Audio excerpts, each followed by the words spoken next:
May mga loyal pa po ba ngayon? May mga loyal pa bang lalaki ngayon? Sabi nila ang lalaki daw magaling lang sa umpisa. Habang nagtatagal, pumapalya. Nung umpisa, hawak kamay lagi, holding hands. Kahit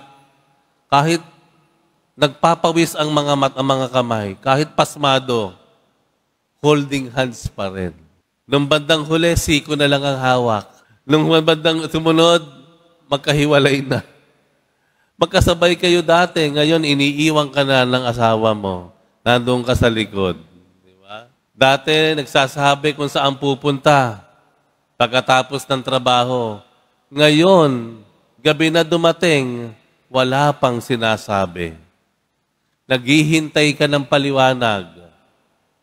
Namuti na ang mata mo, ayaw magsalita. Ayaw magkwento.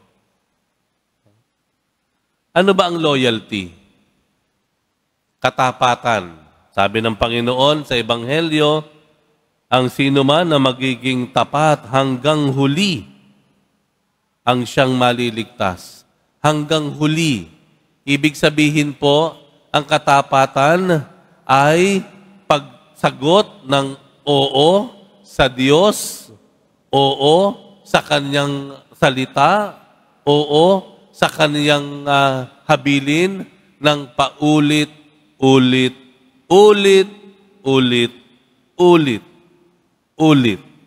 hanggang huli. Hanggang huli. Paulit-ulit hanggang huli. Ang sabi sa Ebanghelyo, ang sabi ng Panginoon, ang pagiging tapat, kailangan lagi kang sumasagot ng oo sa Diyos. May mga halimbawa ang Panginoon kung kailan tayo nasusubok ang ating oo o pagsunod sa Panginoon. Una, sinabi sa Ebanghelyo, kapag ikaw ay nasa, sabihin na natin na delikado na pangyayari. Kapag na ikaw ay hindi nasa maayos na kalagayan, nasusubok ang oo mo sa Diyos. Ibig sabihin, nung walang banta sa iyo, wala sa peligro ka, wala sa peligro ang kabuhayan ninyo, wala sa peligro ang iyong kalusugan, oo ka talaga sa Diyos.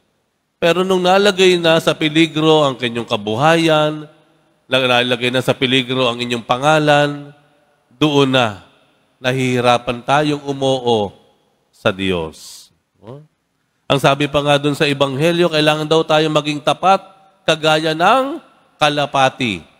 Alam natin yung mga nag-alaga ng kalapati, no?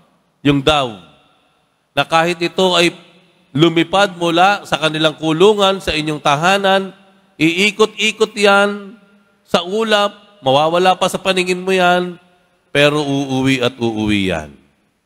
Tapat, katapatan. Ano pa ang nagiging banta sa atin? Kapag ang nalalagay na tayo, lalo na ang ating mga mahal sa buhay, kapag pamilya na ang pinag-usapan, kapag pamilya na ang nasasangkot, kapag pamilya na ang madadamay, wala ka lang sinasanto, wala ka lang sinusunod, pamilya yan Father, iba yan.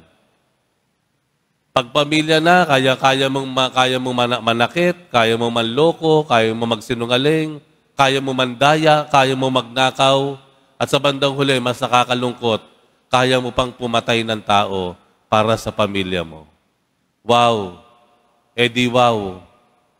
Pero tingnan niyo yung sabi ng Panginoon, kanino ba dapat ang ating ultimate loyalty? Sa Diyos. Kung ikinaakala po natin, nalulugod ang Diyos kapag ipinagtatanggol natin ang ating mga pamilya hanggang sa gumawa na tayo ng masama, nagkakamali po tayo. Ang pinakarurok, pinakamataas na katapatan na mayroon ang tao ay katapatan niya para sa Diyos. Susunod na lamang yung pamilya. Dapat makita po natin ang pagkakaiba ng dalawa.